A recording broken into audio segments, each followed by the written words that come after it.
بسم اللہ الرحمن الرحیم۔ السلام علیکم ناظرین، میں آپ کا میزبان محسن رضا حبیبی قادری آپ کا استقبال کرتا ہوں ہمارے چینل فیضان اولیاء پر۔ دوستوں، آج کی ویڈیو میں ہم شہنشاہ گجرات شہید اکبر حضرت سید میرا علی داتار رضی اللہ تعالی عنہ کے آستانہ عالیہ کی کچھ کرامتوں کا مختصر طور پر ذکر کریں گے۔ یوں تو سرکار میرا علی داتار کا آستانہ وہ شفا خانہ ہے جہاں سے روزانہ ہی کئی مریض شفا پاتے ہیں، کئی نامراد اپنی مرادیں پاتے ہیں اور مصیبت زدہ کو اپنی مصیبتوں سے نجات اور چھٹکارا حاصل ہوتا ہے۔ لیکن آج کی ویڈیو میں ہم سرکار میرا داتار کی صرف 2-3 کرامتوں کا ذکر کریں گے۔ زیادہ معلومات حاصل کرنے کے لیے آپ اس ویڈیو کو آخر تک ضرور دیکھیں۔ دوستوں، جیسا کہ ہم میں سے زیادہ تر لوگ جانتے ہیں کہ گجرات ہی نہیں بلکہ پورے ہندوستان میں حضرت سیدنا میرا علی داتار رضی اللہ تعالی عنہ کا شہرہ اور ان کے نام کی دھوم ہے۔ ان کے چاہنے والے اور عقیدت مند ہر جگہ پائے جاتے ہیں۔ حضرت میرا علی داتار کے دربار سے بہت سے لوگوں نے فیض پایا اور آج بھی پا رہے ہیں اور انشاءاللہ صبح قیامت تک فیض حاصل کرتے رہیں گے۔ آپ کے دربار میں آنے والے سوالیوں کی تکلیفیں اور بیماریاں آپ کی کرامت سے عجیب و غریب طریقے سے دور ہو جاتی ہے۔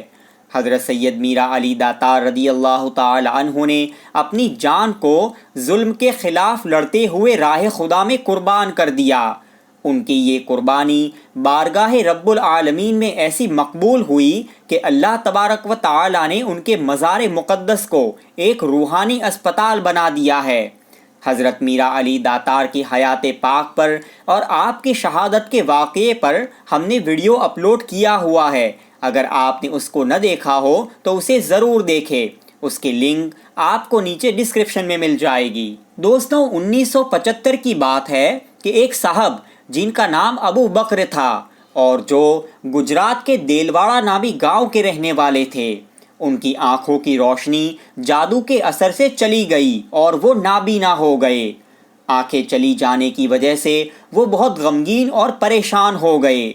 ایک رات ان کو خواب میں بشارت ہوئی۔ خواب میں ترک تشریف لائے اور ابو بکر بھائی سے فرمایا کہ اے شخص، تو اوناوا میں حضرت سید میرا علی داتار کی درگاہ پر چلا جا۔ اس بشارت کے بنا پر یہ صاحب اپنے گھر سے روانہ ہوئے اور گجرات کے روحانی دارالشفا یعنی سیدی سرکار میرا علی داتار کے آستانہ عالی وقار پر پہنچ گئے۔ آستانے پر پہنچ کر حاضری دی اور دل میں یہ ارادہ لیے ایک طرف بیٹھ گئے کہ اب جب یہاں پر آیا ہوں تو ہرگز یہاں سے خالی ہاتھ نہیں لوٹوں گا۔ کچھ دیر بیٹھنے کے بعد ان کی آنکھ لگ گئی اور نیند آ گئی۔ ابو بکر بھائی نے خواب میں دیکھا کہ ان کی آنکھوں کا آپریشن ہو رہا ہے۔ اتنے میں اذان ہوئی۔ اذان کی آواز سن کر ان کی آنکھ کھل گئی۔ جب نیند سے جاگے تو ان کی آنکھوں پر پٹی بندھی ہوئی تھی جو پہلے نہیں تھی۔ انہوں نے جب وہ پٹی کو آنکھوں سے کھولا تو دیکھا کہ اب ان کی آنکھوں کی روشنی آ چکی ہے۔ ان کی خوشی کی کوئی انتہا نہ رہی کہ کس طرح سرکار میرا علی داتار نے ایک پریشان حال اور مصیبت زدہ کو کرم فرما کر خود ہی اپنے آستانے پر بلوایا، اور مزید کرم یہ کہ ان کی آنکھوں کی روشنی بھی انہیں عطا فرما دی اور ان کی اندھیری زندگی میں اجالا بھر دیا۔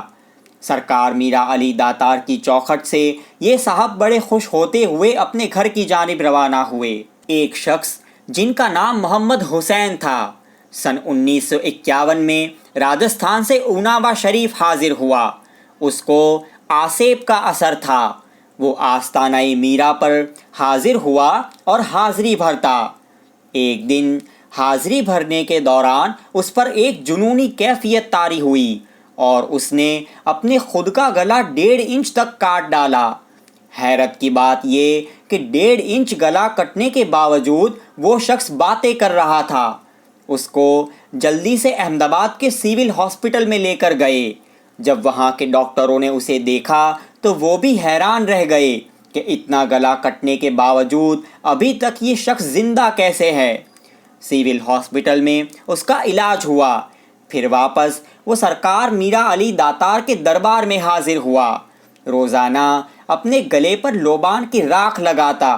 کچھ ہی روز میں اسے اپنے مرض سے شفا یابی حاصل ہو گئی۔ حضرت میرا علی داتار رضی اللہ تعالی عنہ کے ایک سوالی کا بیان ہے، جن کا نام بھی جناب ابو بکر بھائی تھا، اور یہ تامل ناڈو کے چنئی شہر کے رہنے والے تھے۔ وہ کہتے ہیں کہ 2 سال تک میرے پورے بدن میں مجھے تکلیف محسوس ہوتی تھی۔ پریشانی اتنی بڑھ گئی کہ اپنے کام پر بھی نہیں جا سکتا تھا۔ ڈاکٹروں سے علاج کروایا گیا، لیکن انہیں بھی یہ بیماری سمجھ ہی نہیں آ رہی تھی۔ سارے رپورٹس وغیرہ بھی نارمل آتے، لیکن تکلیف کی شدت بڑھتی جا رہی تھی۔ پیٹ بہت بھاری بھاری محسوس ہوتا، اور ایسا لگتا کہ اندر کوئی چیز ہے جو پیٹ کی انتڑیوں کو تکلیف دے رہی ہے۔ تکلیف اتنی بڑھ جاتی کہ برداشت نہیں ہوتی تھی۔ ہمارے یہاں کے ایک مولوی صاحب سے تعویذ بھی لیا، مگر کوئی فائدہ حاصل نہ ہوا۔ اسی دوران اتفاق سے ایک شخص سے ملاقات ہوئی جو سیدی سرکار میرا علی داتار رضی اللہ تعالی عنہ کا عقیدت مند تھا اور آستانہ پاک سے فیض یاب ہوا تھا۔ اس نے سرکار کے آستانے کے بارے میں تفصیلات بتائی اور وہاں حاضری دینے کو کہا۔ ان کے مشورے پر میں اوناوا شریف حاضر ہوا اور سرکار میرا علی داتار کے آستانہ پاک پر حاضری دی۔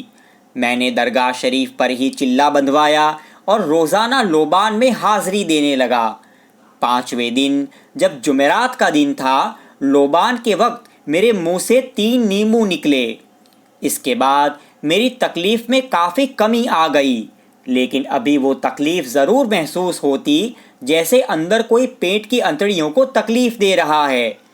24 فروری سن عیسوی 2004 کو صبح 10 بجے کے قریب میرے منہ سے چھچندر کا بچہ نکلا جو زندہ تھا۔ 4 گھنٹوں تک وہ چھچندر کا بچہ زندہ رہا، اس کے بعد مر گیا۔ حضرت میرا علی داتار کی اس کرامت کو دیکھنے کے لیے کافی لوگ جمع ہو گئے۔ بہت سے لوگوں نے اس کرامت کو اپنی آنکھوں سے دیکھا۔ اوناوا شریف کے ایک لوکل اخبار میں بھی یہ بات چھپی تھی۔ اس دن کے بعد مجھے میری تکلیف اور پریشانی سے ہمیشہ کے لیے چھٹکارا حاصل ہو گیا۔ دوستوں، سرکار میرا علی داتار کے آستانہ پاک پر آسیب زدہ لوگوں کے منہ سے عجیب و غریب چیزیں نکلنا عام بات ہے۔ کئی آسیب زدہ کے منہ سے نیمبو، کیلے، سوئیاں اور ہڈی وغیرہ نکلتی ہے، اور ایسے کئی واقعات کئی لوگوں نے اپنی آنکھوں سے دیکھے ہیں۔ آج بھی آستانے کے وہ خدام جن کی عمریں زیادہ ہیں، وہ اپنی آنکھوں دیکھے بہت سے عجیب و غریب واقعات بیان کرتے ہیں۔ اللہ تبارک و تعالی حضرت میرا علی داتار کے صدقے میں ہم کو ایسی بلاؤں سے محفوظ رکھیں۔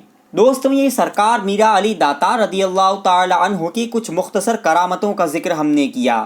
آپ کو یہ ویڈیو کیسا لگا ہمیں کومنٹس کر کے ضرور بتائیں، اور اگر آپ نے ابھی تک ہمارے چینل کو سبسکرائب نہ کیا ہو تو سبسکرائب ضرور کر لیں۔ السلام علیکم ورحمۃ اللہ وبرکاتہ۔